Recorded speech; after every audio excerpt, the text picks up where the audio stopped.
ഒരു സാധാരണ നമ്മുടെ നാട്ടിലൊക്കെ നടക്കാറില്ല.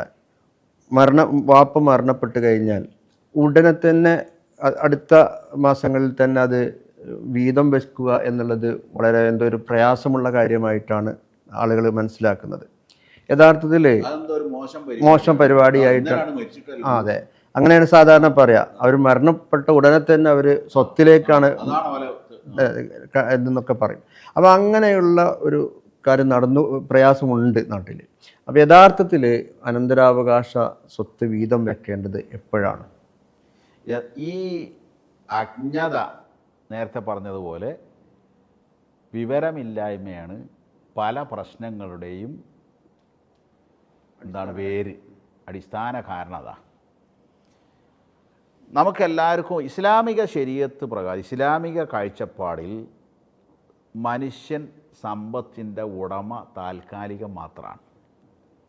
അൽ മാലു മാലുല്ലാഹി വൽ ഇൻസാനു മുസ്തഖലഫുൻ ഫീഹി.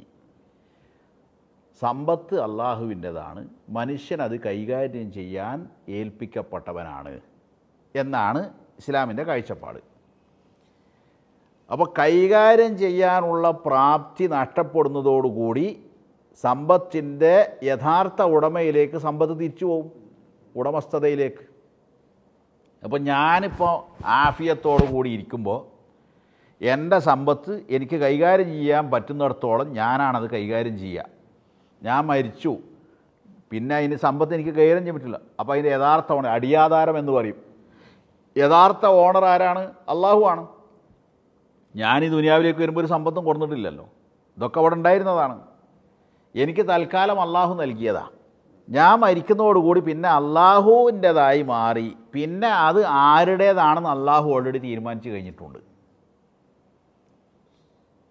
അത് നിങ്ങൾ വീതിച്ചാലും ശരി, നമ്മൾ വീതിച്ചാലും ശരി, ഇല്ലെങ്കിലും ശരി. ഉദാഹരണം പറയാം, ഞാനിപ്പോൾ മരിച്ചാൽ എൻ്റെ സ്വത്തിൻ്റെ 8/1 എൻ്റെ ഭാര്യയുടേതായി കഴിഞ്ഞു. ഞാൻ മരിക്കണോടുകൂടി അവളുടേതായി കഴിഞ്ഞു. എനിക്ക് 8 തെങ്ങുണ്ടെന്ന് വിചാരിക്കുക. ആകെ 8 തെങ്ങേ ഉള്ളൂ എനിക്ക്. അതിൽ ഒരു തെങ്ങ് എൻ്റെ ഭാര്യയുടേതായി മാറി. എൻ്റെ മക്കളൊക്കെ കൊടുത്തില്ലാന്ന് വിചാരിക്കുക, അല്ലെങ്കിൽ മറ്റുള്ളവർ ബന്ധുക്കൾ സമ്മതിച്ചില്ലാന്ന് വിചാരിക്കുക. അതിനർത്ഥം അവളുടെ ധനം അവൾ ഉപയോഗിക്കുന്നതിൽ നിന്ന് ഇവർ തടഞ്ഞു എന്നാണ്. ഈ ബോധം പലർക്കുമില്ല.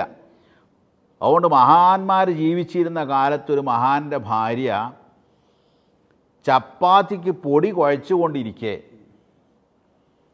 ഭർത്താവ് മരിച്ചു എന്ന വിവരം വന്നു. ഉടനെ ആ കൊഴിച്ചുകൊണ്ടിരിക്കുന്ന പൊടി മാവ് ആ സ്ത്രീ അങ്ങോട്ട് മാറ്റി വെച്ചെന്നാ അവർ പറഞ്ഞത്രേ, ഇതുവരെ എനിക്ക് ഭർത്താവിൻ്റേത് ആയതുകൊണ്ട് ഇതൊക്കെ കൈകാര്യം ചെയ്യാൻ അനുവാദം ഉണ്ടായിരുന്നു, എനിക്ക് ഇഷ്ടത്തോടെ ചെയ്യാനുള്ള അനുവാദം ഭർത്താവിൻ്റേതായതുകൊണ്ട് ഉണ്ടായിരുന്നു. ഇനി ഇതിൽ എനിക്ക് 8/1 മാത്രമേ ആ അവകാശമുള്ളൂ. ഇതിന് അവകാശികൾ മറ്റുള്ളവരുമായി. സൂക്ഷ്മതയാണ് പറയുന്നത്. അപ്പോൾ ഇപ്പോൾ ഈ അടുത്ത് എന്നോട് ഒരാൾ ചോദിച്ചു, ഒരു കേസുമായിട്ട് വന്നു. ആ കേസുമായിട്ട് വന്നപ്പോൾ ഉപ്പാൻ്റെ സ്വത്ത് കോടികൾ ഉള്ള സ്വത്താണ്. വാപ്പ മരിച്ച് 10 കൊല്ലം കഴിഞ്ഞപ്പോൾ ഉമ്മ മരിച്ചു, എന്നിട്ട് സ്വത്ത് വീതം വെച്ചിട്ടില്ല. ഈ ഉമ്മക്ക് ഇവർ ഒരു നയാ പൈസ കൊടുത്തിട്ടുമില്ല. അല്ലെങ്കിൽ 80 ലക്ഷത്തിൻ്റെ സ്വത്ത് വാപ്പാക്ക് ഉണ്ടായിരുന്നെങ്കിൽ 10 ലക്ഷം ഈ ഉമ്മാക്ക് ഉണ്ടായിരുന്നു. ഈ ഉമ്മാക്കൊരു ഹജ്ജ് ചെയ്യാൻ ആഗ്രഹം ഉണ്ടാകുമെങ്കിൽ പോകാനുള്ള സബേസ് അതിൻ്റെ അടുത്ത് തന്നെ ഉണ്ടായിരുന്നു. ഉംറ ചെയ്യാമായിരുന്നു, അതിന് സദക്ക ചെയ്യാമായിരുന്നു, അതിൻ്റെ സ്വന്തമായ പല ആവശ്യങ്ങൾക്കും ആ പൈസ ഉണ്ടായിരുന്നു. അതിലൊരു നയാ പൈസ അനുഭവിക്കാതെ ഉമ്മ മരണപ്പെട്ടു. ഞാൻ അവരോട് പറഞ്ഞു, ഇതിൻ്റെ പ്രത്യാഘാതം നിങ്ങൾക്കാണ്. അള്ളാൻ്റെ മുമ്പിൽ ഈ ഉമ്മാക്ക് കൊടുക്കാതെ സ്വത്ത് അനുഭവിച്ച, ഉപയോഗിച്ച, തടഞ്ഞു വെച്ച കുറ്റം നിങ്ങൾ അള്ളാൻ്റെ മുമ്പിൽ മറുപടി പറയേണ്ടിയിരുന്നു. മരിച്ചു പോയി, പൊരുത്തപ്പെടിക്കാനും കൂടി പറ്റൂല. അപ്പം അതുകൊണ്ട് ഒരാൾ മരണപ്പെടുന്നതോടുകൂടി വിഭജിച്ചാലും ശരി, വിഭജിച്ചില്ലെങ്കിലും ശരി, അത് അവകാശികളുടേതായി മാറി. രജിസ്റ്റർ ഓഫീസിൽ പോയിട്ട് രജിസ്റ്റർ ചെയ്യലും ആധാരം ആകലും പോക്കുവരെ കിട്ടലോ അതൊക്കെ വേറെ വിഷയമാണ്. അതൊക്കെ അതിൻ്റെ നിയമപരമായ പ്രൊസീജിയറുകൾ, നടപടിക്രമങ്ങളാണ്. അല്ലാതെ ശറഈയായി, ഇസ്ലാമികമായി അത് അവരുടേതായി മാറി. അതുകൊണ്ട് അതിൽ എന്ത് വൈകിപ്പിച്ചാൽ അവിടെ കുഴപ്പമിടുമെന്നറിയോ? ഇപ്പോൾ തറവാട്ടിൽ ചിലപ്പോൾ ഉള്ള ഒരാളേക്കും, മറ്റുള്ളൊക്കെ വേറെ താമസിക്കും.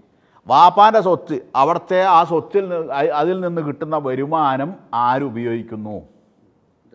കെട്ടിച്ച് പറഞ്ഞേച്ച മക്കൾക്ക് ചിലപ്പോൾ മകൾക്ക് പെങ്ങൾക്ക് ചിലപ്പോൾ കിട്ടുന്നുണ്ടാവില്ല, വേറെ താമസിച്ചു പോയ മക്കൾക്ക്, വിദൂരങ്ങളിലുള്ളവർക്ക് കിട്ടുന്നുണ്ടാവില്ല. ആരാണോ ഇത് കൈകാര്യം ചെയ്ത് അവരെന്നെ ഉപയോഗിക്കുന്നുണ്ടാകുക. അതെങ്ങനെ അവർക്ക് അനുവദനീയാകുക? എല്ലാവരും സമ്മതിച്ചു എങ്കിൽ കുഴപ്പമില്ല, പരസ്പരം എല്ലാ അവകാശികളുടെയും തൃപ്തിയോടുകൂടിയാണെങ്കിൽ കുഴപ്പമില്ല. പക്ഷേ പലപ്പോഴും അവകാശം ഉണ്ട് എന്ന് പോലും അറിയില്ല, നേരത്തെ പറഞ്ഞ ഉമ്മയുടെ കാര്യം പറഞ്ഞതുപോലെ. അപ്പോൾ അതുകൊണ്ട് ഈ വിഷയത്തിൽ നല്ല ദീനീ നിഷ്ഠയുള്ള ആളുകൾ പോലും നമസ്കാരം, സക്കാത്ത്, നോമ്പ് തുടങ്ങിയ കാര്യങ്ങൾ, ഹജ്ജ് വരെ ചെയ്ത വളരെ സൂക്ഷ്മതയോടുകൂടി ജീവിക്കുന്നു എന്ന് സ്വയം തോന്നുന്ന, മറ്റുള്ളവരുടെ വീക്ഷണത്തിലും നല്ല ദീനീ നിഷ്ഠയുണ്ട് തോന്നുന്ന ആളുകൾ പോലും ഈ വിഷയത്തിൽ പരാജയപ്പെടുന്നത് നമുക്ക് കാണാൻ സാധിക്കും. വളരെ ഗുരുതരമായ വിഷയമാണ്.